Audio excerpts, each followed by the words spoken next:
Decades have passed since the victory over the fascists in the Second World War. Over this time, many myths and falsities have been built up around the war, and particularly about the Eastern Front, known as the Great Patriotic War of the Soviet people against the Nazi invaders. These myths have had a pernicious effect on popular knowledge, and are spread to denigrate the contributions of socialism and the Red Army to the defeat of fascism. In this video, we will uncover some of the most pervasive of these myths, why they came to be popularized, and how they persist today. Myth number 1. The Americans and British won the war. A recent poll asked a selection of Americans and Europeans, which country did the most to defeat the Nazis? The overwhelming majority of people in the US and Britain believe that their countries did the most to defeat Hitler, while opinions in the other European countries are split between these two. The historical truth of the war has been buried beneath the mountain of Cold War propaganda in Hollywood films, which has glorified certain events like D-Day on the Western Front, or the island campaign of the Americans in the Pacific. The greatest and most epic theater of the war is kept in obscurity. From the launch of Operation Barbarossa on June 22, 1941, to the creation of the Second Front on July 6, 1944, the Red Army faced the full power of the Nazi invasion on its own.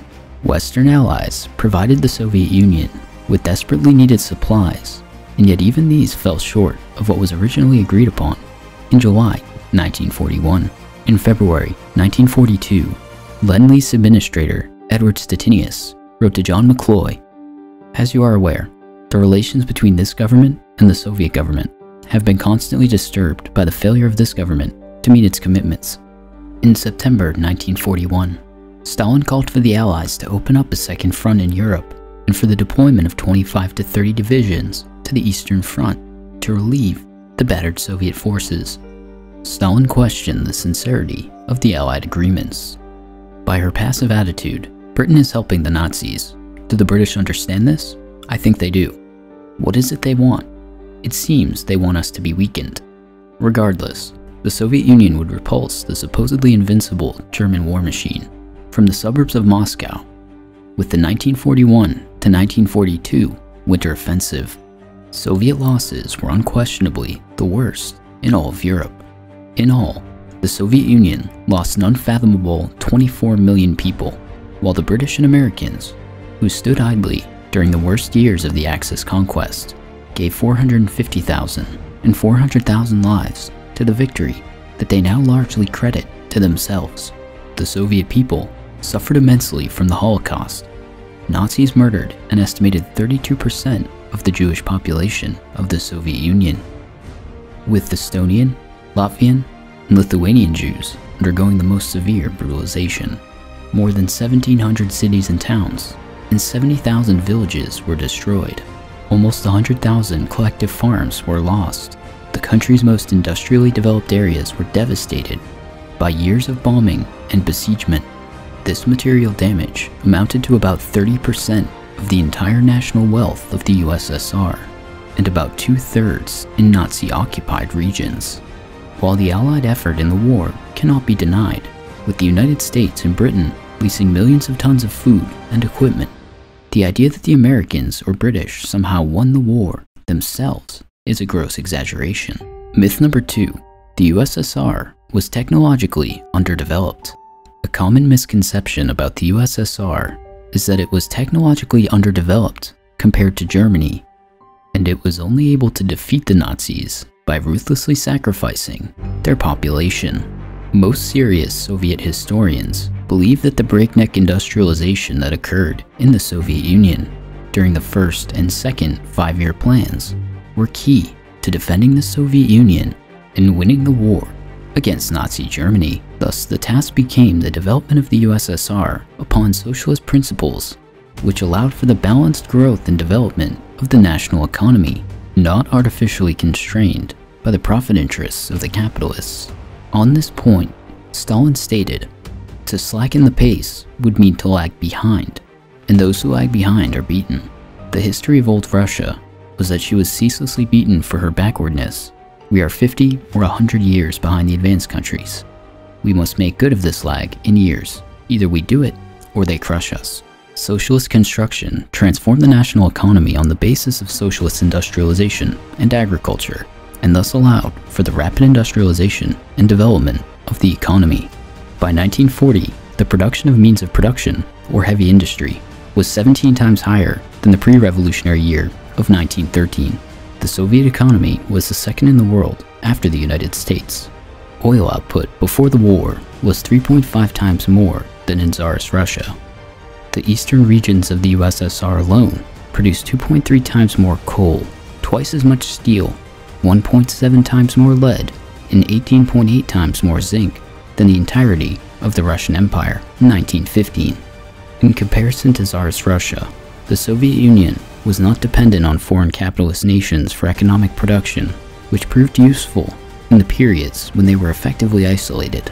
Due to the increase in agricultural machinery, the Soviet Union was producing several times more agricultural output than during 1918, and was able to build up substantial state reserves before the invasion.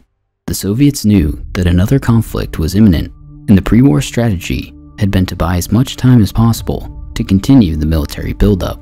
Despite the major setbacks at the beginning of the war, with the loss of territory from Belarus to Moscow, the Soviets actually produced more during the war than they had before Operation Barbarossa, quadrupling its output of munitions between 1940 and 1944. During the 4 years of fighting, factories were able to pump out 100,000 tanks, 130,000 aircraft, and 800,000 field guns. 3,400 military aircraft were being produced monthly.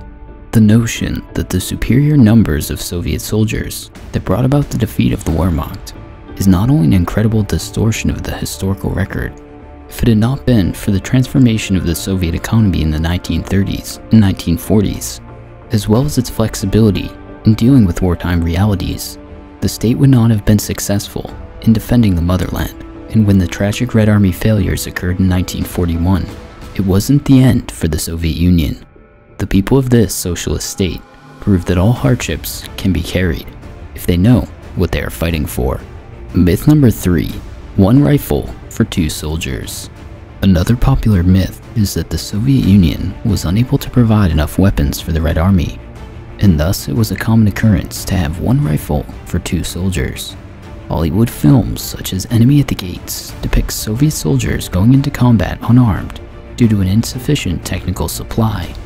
As a result, bourgeois propagandists shamelessly portray the USSR as militaristically underdeveloped and its military leaders as ruthless by sending unarmed troops to their demise.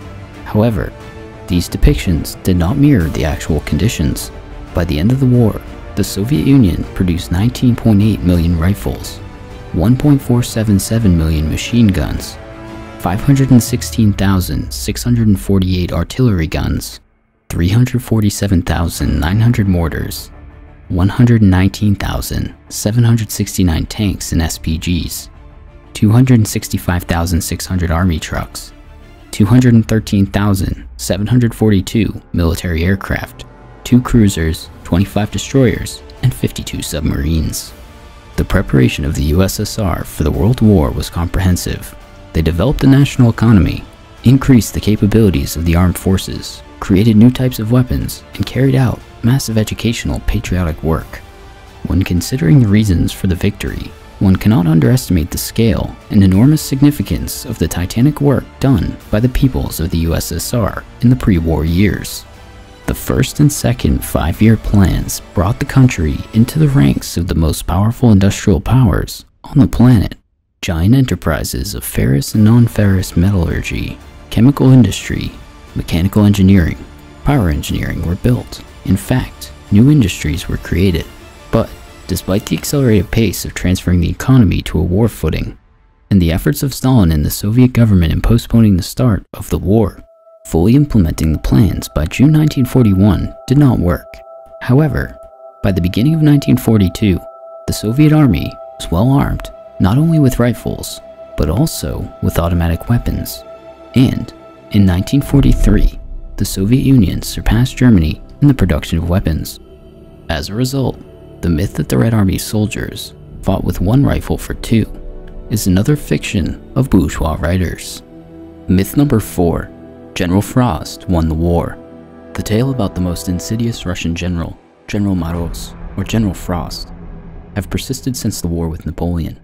According to this historical rendition, the brave valiant Europeans were powerless in battle with the monstrous realities of the Russian winter. However, as this myth relates to World War II, the cold weather conditions are thought only to be to the detriment of the invading forces, the Nazis, because the Soviets are familiar with the climatic conditions of their own country. It should be obvious that the climatic conditions affect the soldiers on both sides, not just the invaders. A German officer witnessed in the winter of 1942 that under specific conditions, the Russians suffered even more than the Germans, despite their winter clothing, since they were out in the open. It should also be noted that the Soviets learned from their previous experiences engaging in winter combat between the Winter War and Operation Barbarossa. They paid attention to winter clothing, equipment, and training, including the use of ski troops, in contrast to their opponent. These factors, along with the unquestionable resolve and determination of the Soviets defending the socialist motherland, must also be considered. Viewing the cold weather and climate of Russia as the principal reason for the defeat of the Nazis on the Eastern Front also ignores the logistical and tactical errors by the Nazis. Shipments of winter clothing to the German troops arrived late due to the breakdown in transportation. General Heinz Guderian, commander of the 2nd Panzer Army, confronted Hitler when his troops had not received any winter clothing and twice as many men had died from frostbite than combat. But Hitler generally did not anticipate the need to plan for winter conditions due to overconfidence in a swift victory, despite warnings from top generals. Simply focusing on the conditions of the Russian winter and not the preparedness and execution of the invading Nazis under these conditions leads to a simplistic, story-like narrative rather than an actual examination of historical conditions. The myth that the cold weather broke Hitler's offensive blatantly ignores the real facts about the historic efforts of the defenders of Moscow, the selfless work of the home front workers, and systematic preparation plans to defend the capital. The German armies were destroyed primarily by the people, using the arms produced by these people. Therefore, this myth generally exists as a rationalization of the outcome, rather than a rational consideration of the objective historical circumstances. Myth number 5. The atomic bomb ended the war. One of the most enduring national myths about World War II in the United States is the US atomic bombing of Hiroshima and Nagasaki in 1945, being the predominant cause of Japan's surrender. On the morning of August 6, 1945, an American B-29 bomber dropped a uranium-235 atomic bomb over the city of Hiroshima, killing approximately 80,000 Japanese civilians instantly. On August 9, 1945, another atomic weapon was dropped on the port city of Nagasaki, also killing tens of thousands of civilians. These two atomic bombs, dropped in succession, are argued to be the primary cause for the surrender of Japan. However, it is also important to consider the position and actions of the Soviet Union at this point in time with respect to Japan. The Soviet Union and Japan signed a neutrality pact on April 13, 1941, which called for the maintenance of territorial integrity and neutrality in the event that either country came into conflict with a third power. Following the victory over the Nazis in Germany, Japan was the only major world power in favor of continuing the war. Molotov, the People's Commissars for Foreign Affairs of the USSR, made the following announcement on August 8, 1945, declaring war on Japan.